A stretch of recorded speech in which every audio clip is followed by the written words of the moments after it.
Hola, ¿cómo estás, señor? Hola, muy bien, ¿y tú? Sí. ¿Cómo estás? Ay, la semana de la muerte. Siente la muerte, un Sí, poquito la aquí. muerte, ¿Cómo la estás, tu muerte. coronita? Mexicanos. Sí. Sí, cojones. Pendero. Bonjour à tous, ravi de vous Julien retrouver. pour les fondamentaux. Et Alex, côté technique. Bienvenue, merci, et on est ravis de vous retrouver. N'oubliez pas d'activer la petite cloche pour rien rater. Il y a encore des beaux dossiers qui suivent. N'hésitez pas les commentaires, ce que vous pensez, On etc. est là pour ça. Exactement. On va vous présenter les news. Il y aura une grosse analyse et on va essayer de vous rassurer dans cette semaine qui fait peur. Exactement. Et tout de suite, les news. C'est parti. Allez, c'est parti. Alors, bah écoute. Mon chouchou. Ouais, le petit DYDX. chouchou DYDX qui, bon, alors toi tu l'as un petit Alors, peu suivi. DYDX, on l'a dans les news. On a eu tous très peur parce qu'il devait y avoir un gros release de la supply. Ouais, le premier, février, beaucoup de jetons. Les développeurs, les premiers, les early investisseurs devaient récupérer ces jetons. Donc, on s'attendait à un gros dump. Puis finalement, après des votes de la commune et tout, non, c'est pour fin d'année 2023 que le release aura lieu et ça sera beaucoup plus souple et beaucoup plus doux, tant mieux. On aime DYDX. Du coup, il a bien aimé, quoi. Il a bien aimé. Moi, je suis Ouais. heureux. Bon, il y a du Mina, très bien, ça aussi. Bon, parce qu'ils annoncent un ZK Oracle en Q1 2023 qui arrive. Aptos, XRD, qui est plutôt pas mal. Radix. Dans l'ensemble, c'est assez vert.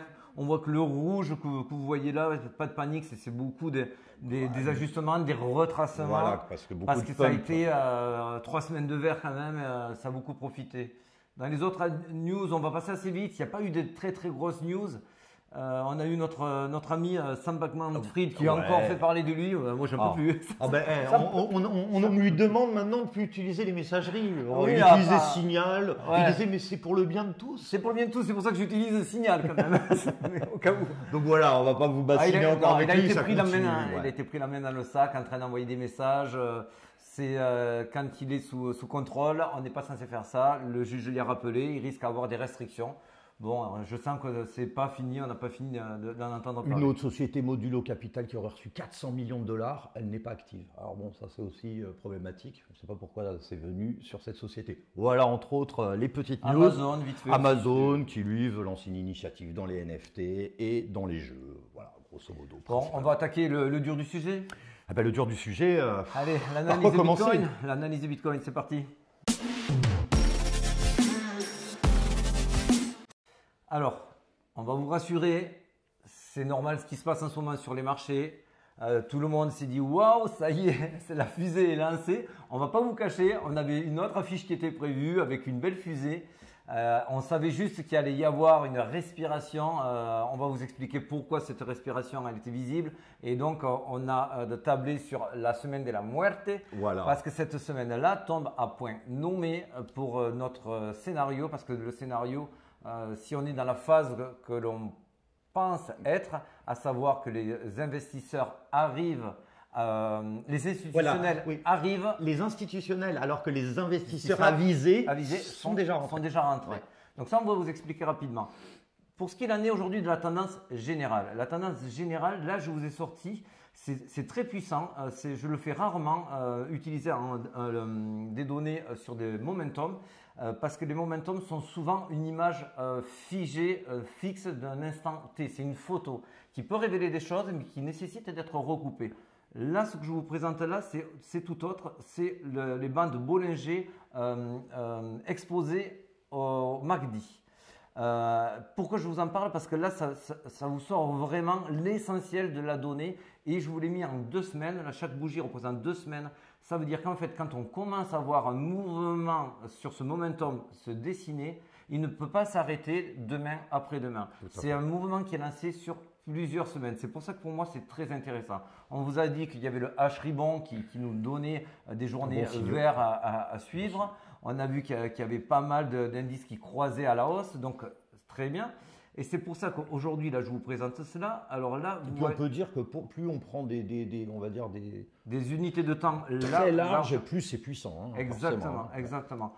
C'est pour ça aussi, je pourrais vous le montrer en monthly, mais vous le voyez, monthly, il suffit d'additionner cette bougie verte plus cette bougie verte et vous voyez que vous avez une pattern de retournement sur cette bougie-là. C'est pour ça qu'aujourd'hui, oui, le marché est haussier. Oui. N'en déplaise aux bears, ils ont pris leur gifle, ils sont peut-être dans le déni. Désolé, nous on essaye de prévenir à notre humble niveau, très modestement, que ça fait des semaines qu'il y a des signaux massifs.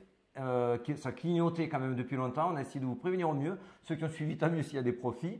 Et là, aujourd'hui, encore et toujours, nous sommes dans le vert. Bien sûr, ça ne monte jamais to the moon heureusement, comme ceci. Bien sûr, il y aura toujours des phases de respiration, de correction, voire de retracement. Les retracements les premiers jours et la première semaine, on vous a dit il n'y en aura pas parce qu'il n'y a pas eu de FOMO. On vous l'a prouvé sur les hebdos de la semaine d'avant. Et là, aujourd'hui, ce que je vous présente donc, regardez, à chaque fois que vous avez donc cette ouverture. Exactement, la bande Bollinger plus MACD qui passe au vert, ça vous donne vraiment la tendance du moment sur du long terme. Le long terme à vision de plusieurs semaines. Regardez les dernières fois où ça s'est produit. Donc ici, par exemple, le dernier bull run, on voit que ça passe très vite au vert. Ça ne fait que croître et là c'est des doubles semaines puisqu'on est sur du 2 semaines, double semaine, ça monte. Vous l'aviez ici exactement pareil, là je peux vous le zoomer, vous l'aviez ici en vert, c'est cette zone de bull run également. Et ici qu'est-ce qu'on repère? On repère qu'on vient juste de passer dans le vert. Donc bien sûr, il peut y avoir des zones de rouge. Vous le voyez ici dans le dernier bull run. Là, quand vous avez une bougie rouge comme ça veut dire que vous avez eu 2 semaines de retracement. Ça n'a pas changé l'indicateur qui, pour lui, vous dit non, non, le mouvement est lancé. Donc, on part sur de la Il hausse. est plus puissant qu'un retracement épisodique. Voilà, on n'est pas sur du daily. Donc, c'est bien pour ça que celui-ci, je m'en sers vraiment de manière plus importante que n'importe quel autre. Car lui, il vous donne une vision à plusieurs jours, voire plusieurs semaines. L'autre point important que je voulais vous montrer, on vous l'avait déjà montré ce graphique-là, c'était le Z-scoring. Le Z-scoring, pour faire simple et pas trop vous bassiner avec de la technique, en fait, ça vous montre quand c'est qu'il est sous-évalué le Bitcoin et quand c'est qu'il est surévalué par rapport à sa valeur nominale. C'est les long-term holders qui perdent un peu d'argent, donc forcément quand on est en bas, c'est la zone à acheter parce qu'on commence à être vraiment sur des trucs très intéressants et le rouge c'est la zone… c'est la zone surévaluée du Bitcoin. Donc là, de toute façon, vous avez le calcul qui est fait ici en haut, c'est les profits réalisés par rapport au market cap, etc., etc. Donc on a toujours vu que quand on rentrait dans cette zone verte, ça posait un bottom et on partait sur un bull run. On l'a eu ici. On l'a eu ici également, bien sûr on l'a eu en 2019, on l'a eu en 2021.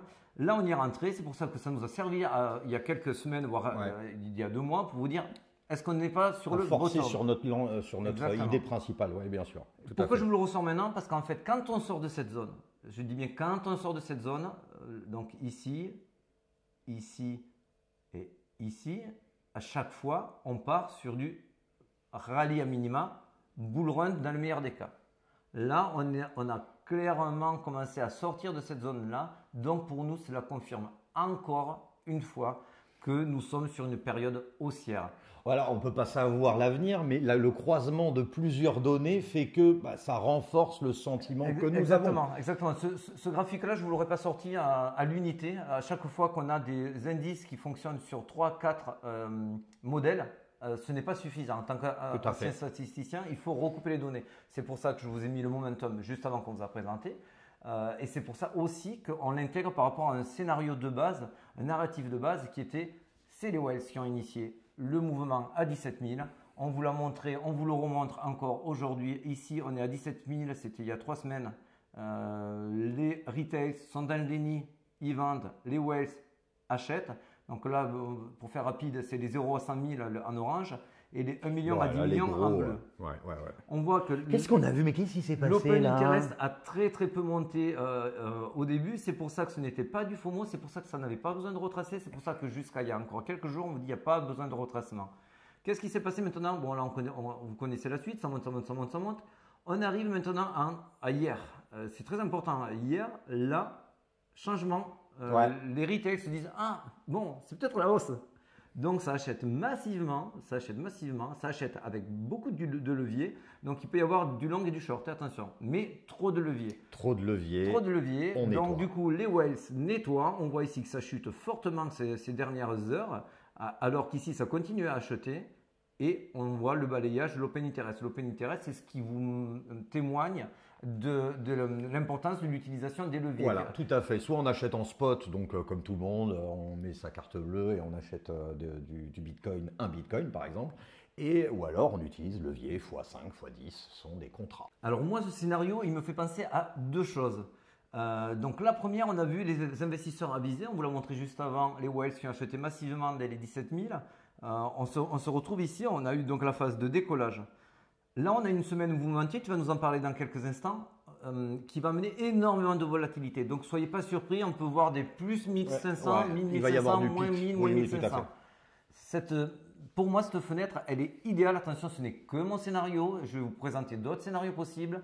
Il faut savoir qu'il y a toujours des zones d'invalidation pour retomber sur notre scénario et jamais être pris de court. Mais je me dis que c'est le moment idéal si les investisseurs institutionnels ont remarqué effectivement que c'était le moment de rentrer dans la danse, de profiter de cette semaine à forte volatilité pour tirer le prix sur des zones où il va y avoir beaucoup de personnes qui vont être rectes sur leur long, même sur leur short également. Aussi beaucoup un petit peu sur les altcoins, hein, parce que justement on a une dominance qui monte. Si on fait chuter le Bitcoin, il va y avoir de belles entrées. Je pense que c'est ce qu'ils sont en train de préparer. C'est beaucoup sur les altcoins parce il faut savoir que l'open interest a bien plus augmenté sur les altcoins que sur le Bitcoin.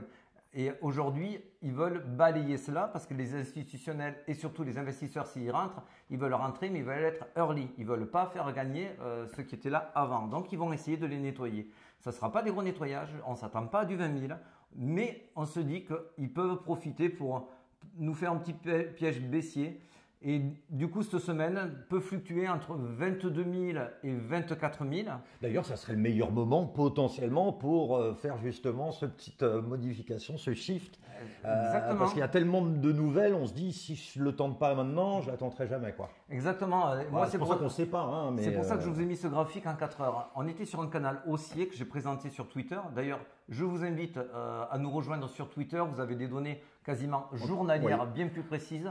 Si vous voulez être très réactif sur des positionnements. Et là, quand on a vu l'open interest qui montait de manière dingue, on savait qu'il allait y avoir un balayage. Une petite correction, donc, oui, voilà, on ne laisse pas des gens. Le canal haussier, avant même qu'il soit cassé le canal haussier. On a prévenu sur Twitter que si on arrivait sur ces zones-là, on pouvait renforcer son long. Ici, on avait une zone d'imbalance qui était venue sur cette montée-là, avec un trou dans la value ici. Donc, il y a une probabilité pour qu'on y vienne. Si les investisseurs veulent rentrer, les institutionnels, pardon, veulent rentrer, pour eux, c'est une zone sur laquelle il est intéressant d'aller pousser dès qu'il y aura une data qui va apparaître cette semaine, qui va permettre facilement de pousser le prix dans cette direction-là. Et bien sûr, on va recter tous qui se sont mis à long ici, ici et ici. Là, vous les avez en bleu, pour récupérer de la liquidité. Et c'est pas mauvais. Hein. Et c'est pas mauvais, ça permet de prendre de l'essence. Il faut penser comme une voiture, comme tout. Si vous voulez vraiment démarrer, c'est un petit peu comme une catapulte. Il faut tirer vers l'arrière, boum. Exactement. Et c'est même indispensable parce que si vous avez cet élastique qui est tendu sur des leviers, à un moment donné, on ne peut pas faire gagner tout le monde. Donc, ils sont obligés à chaque fois de mettre des petits coups de faux, la muerte. On aurait dû revenir avec un sombrero. Ouais, mais c'est vrai que j'y ai pensé en plus. Donc, pas de panique. Il faut savoir juste les chiffres clés. Notre scénario et donc notre narratif qui en découle ne s'invalidera pas tant qu'on ne descendra pas en dessous de 20 000, 20 200, 20 000. Voilà, si on passe en dessous, ça veut dire qu'il peut y avoir un retournement de situation. C'est pour ça qu'on vous parle du second scénario qui peut tout à fait être on descend, on va sur la zone, on rebondit et on rechute. Si ça fait ça, c'est pour aller taper pour aller les 15 000. Beaucoup plus bas, oui. Voilà. C'est pour aller plus bas, oui. Donc on vous le dit, ce scénario-là, c'est notre devoir de vous expliquer tous les scénarios pour pas que vous soyez complètement non plus nus et que vous gardiez toujours un petit peu de cash. C'est ce qu'on fait. C'est notre devoir de vous le dire. C'est pas le scénario qu'on privilégie aujourd'hui. Tout se passe exactement comme on l'a prévu si on était à la place des whales pour vraiment tout à fait. augmenter. Juste une dernière chose, et après je te donne la parole. Je parle non, mais vas-y, c'est super intéressant ce côté aussi. De manière sûre, mais soyez sûr d'une chose, les whales ont initié le mouvement. On parle des investisseurs avisés. Là, c'est des gros portefeuilles. Ils ont été dans le dur depuis des semaines, voire des mois. Quand ils décident de lancer des gros mouvements à plusieurs centaines de millions d'euros, de dollars même, à partir de 17 000, c'est absolument pas pour se dire « Ah, c'est bon, on a atteint les 25 000, on lâche l'affaire, on a suffisamment gagné, on attend l'année prochaine le bull run. » Ouais, ça les intéresse pas. Ça ne marche pas comme ça. Eux, ils vont bien sûr commencer à se couvrir à 25 000, mais on le verra à peine sur le tracé. Et à 30 000, là, on pourra vraiment voir si ils commencent à délester, leur bague. Un rallye, ou si on est plus sur un bull run, on part plus vers les 48. Un bull run ou une phase haussière similaire à un bull run sans ATH. Donc, voilà, ça, on le saura que par la suite, aux alentours des 30 000. Mais aujourd'hui, le scénario retenu, c'est que quoi qu'il arrive au niveau des vagues, tant qu'on ne casse pas les 20 000, on est plus en route sur du 25 et du 30 000 que sur du 18 et du 15. Voilà.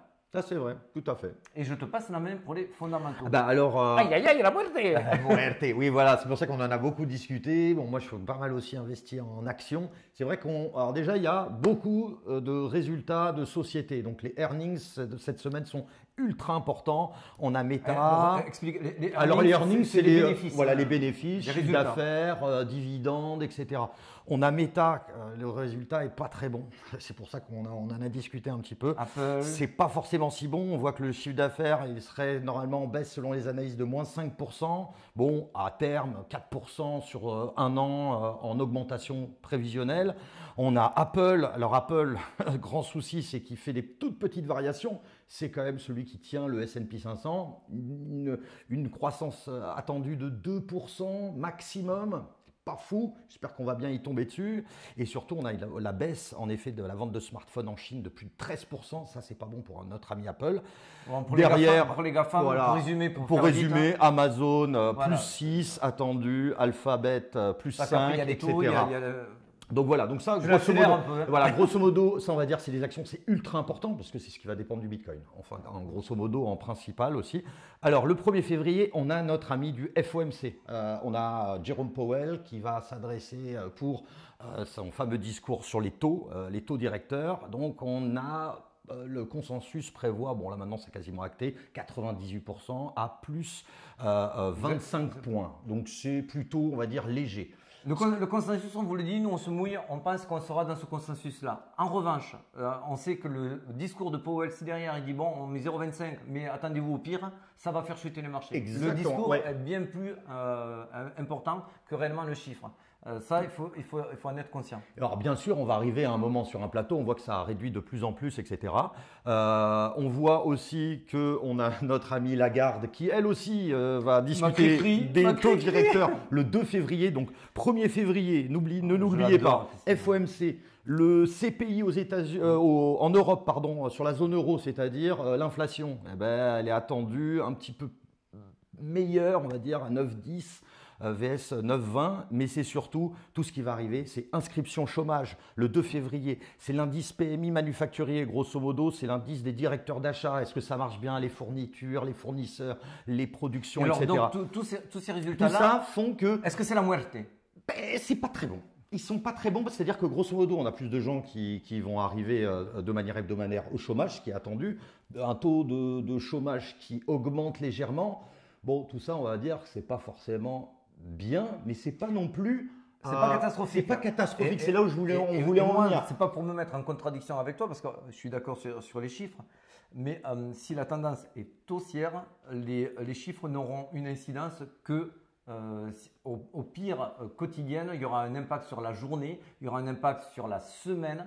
Mais si la tendance est haussière, elle reprendra son cours, parce que je vous le redis, les institutions et les investisseurs, quand ils mettent autant d'argent, ils savent très bien que les chiffres vont avoir lieu en février et que donc ils savent qu'ils vont passer ce cap-là et que c'est pricé en général. Voilà, c'est ça que je voulais mentionner, ce que tu viens de dire, c'est que c'est souvent pricé. Donc tout cela, ce qu'on vous dit, ça a été pricé. C'est juste le discours BCE vs Fed, forcément, ça peut avoir un impact sur la suite, mais pas maintenant, là. C'est-à-dire que forcément, la prochaine qui est le 22 mars pour le FOMC, va pouvoir avoir un impact. C'est là où on va vraiment regarder. Là, c'est déjà pricé. L'euro-dollar, il y aura du mouvement aussi. Forcément, parce qu'on augmente un petit peu plus fort les taux en Europe, mais qui étaient plus bas que ceux aux États-Unis. Et donc, en résumé, c'est surtout vous dire que là, ne paniquez pas, ne changez pas de scénario parce que vous allez avoir des grosses baisses ou des grosses montées en très très peu de temps.